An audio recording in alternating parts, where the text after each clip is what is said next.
જય હિન્દ, જય ભારત દોસ્તો. આજનો જે વિડીયો છે એની અંદર આપણે વાત કરીશું સ્કોલરશિપ વિશે. જે વિદ્યાર્થી છે એને ગવર્મેન્ટ તો સ્કોલરશિપ આપે જ છે, પરંતુ ઘણી બધી એવા ફાઉન્ડેશન પણ છે જે હોશિયાર વિદ્યાર્થીઓને મદદ કરે છે અને વિદ્યાર્થીઓને સ્કોલરશિપ આપે છે. તો આજે જ એવી એક સ્કોલરશિપની આપણે વાત કરીશું જે સીતારામ જિંદાલ ફાઉન્ડેશન દ્વારા આપવામાં આવે છે.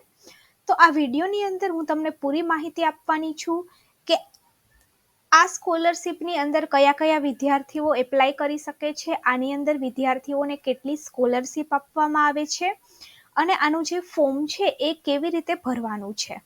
તો સૌથી પહેલા તો તમારે સીતારામ જિંદાલ ફાઉન્ડેશનની જે વેબસાઇટ છે એના ઉપર જવાનું છે. આ વેબસાઇટની લિંક મેં તમને ડિસ્ક્રિપ્શન બોક્સની અંદર આપેલી છે. જેવું તમે આ પેજ ઉપર જશો એવું અહીંયા પર એપ્લાય ફોર સ્કોલરશિપ આપેલું છે, એમાં તમારે જવાનું છે. એપ્લાય ફોર સ્કોલરશિપની અંદર તમે જોઈ શકો છો એલિજિબિલિટી નોર્મ્સ છે એની અંદર 11-12ની અંદર અભ્યાસ કરતા વિદ્યાર્થીઓને સ્કોલરશિપ આપવામાં આવે છે. ત્યારબાદ આઈટીઆઈની અંદર અભ્યાસ કરતા વિદ્યાર્થીઓને, ત્યારબાદ બીએ, બીકોમ, બીએસસી અને અન્ય 3 વર્ષનો જે ગ્રેજ્યુએશનનો કોર્સ છે એના માટે પણ સ્કોલરશિપ આપવામાં આવે છે. ત્યારબાદ પોસ્ટ ગ્રેજ્યુએશનના જે કોર્સિસ છે જેમ કે MBA, MA, MCOM, economics, finance, HRA વગેરે માટે પણ આની અંદર સ્કોલરશિપ આપવામાં આવે છે. ત્યારબાદ ડિપ્લોમા કોર્સની અંદર પણ આની અંદર સ્કોલરશિપ મળે છે. એન્જિનિયરિંગ કોર્સ અને જો વિદ્યાર્થી હોસ્ટેલની અંદર રહે છે તો એડિશનલ એના માટે હોસ્ટેલનો ચાર્જ પણ મળવાપાત્ર છે.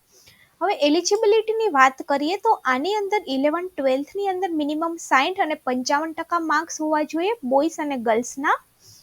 ત્યારબાદ આઈટીઆઈમાં બોયઝના 45 અને ગર્લ્સના 35% માર્ક. ત્યારબાદ અન્ય જે સી કેટેગરીના કોર્સ છે એના માટે બોયઝ 55% અને ગર્લ્સને 50%.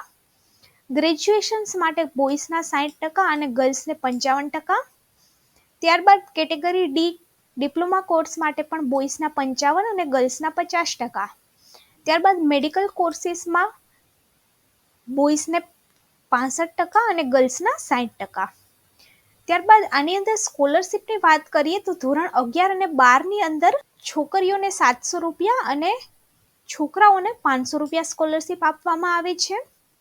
ત્યારબાદ આઈટીઆઈમાં પણ સેમ સ્કોલરશિપ મળે છે.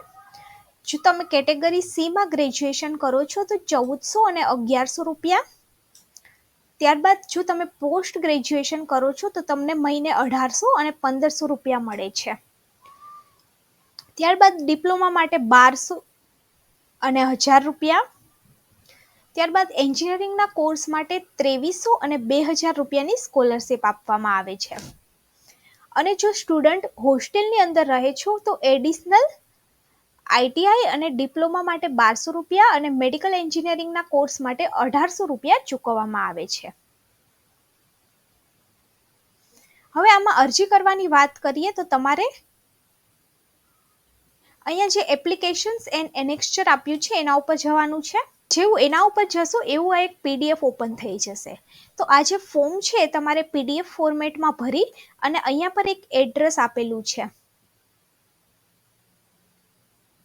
The trustee Sitaram Jindal foundation, Jindalnagar, Tumkur road, Bangalore. તો આ ફોર્મ ભરી અને આની જોડે જે ડોક્યુમેન્ટ્સ માંગેલા છે એ ડોક્યુમેન્ટ્સ તમારે બધા જ આની જોડે અટેચ કરી અને આ એડ્રેસ પર સ્પીડ પોસ્ટ કરી દેવાનું છે. હવે ફોર્મની વાત કરીએ તો ફોર્મની અંદર સિમ્પલ બધા ક્વેશ્ચન્સ આપેલા છે.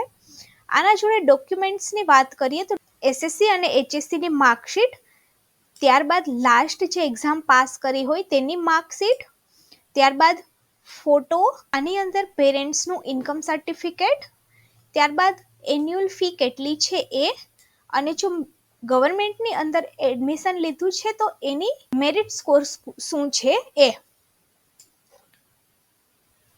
અને જો વિદ્યાર્થી હોસ્ટેલની અંદર રહે છે તો પ્રાઇવેટ હોસ્ટેલ છે એમના ઓનરનું એક ડિક્લેરેશન અથવા તો વોર્ડન પાસેથી એક સર્ટિફિકેટ.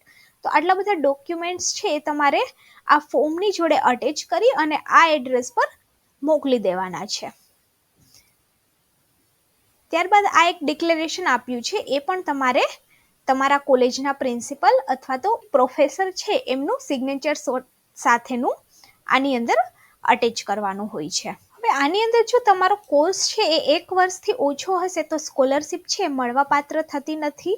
દોસ્તો, જો તમને પણ આજનો વિડીયો સારો લાગ્યો હોય તો વિડીયોને લાઈક કરો અને ચેનલને સબસ્ક્રાઈબ કરો. આવી જ નવી માહિતી જાણવા માટે ચેનલની સાથે જોડાઓ અને ચેનલને વધારેમાં વધારે લોકો સુધી શેર કરો.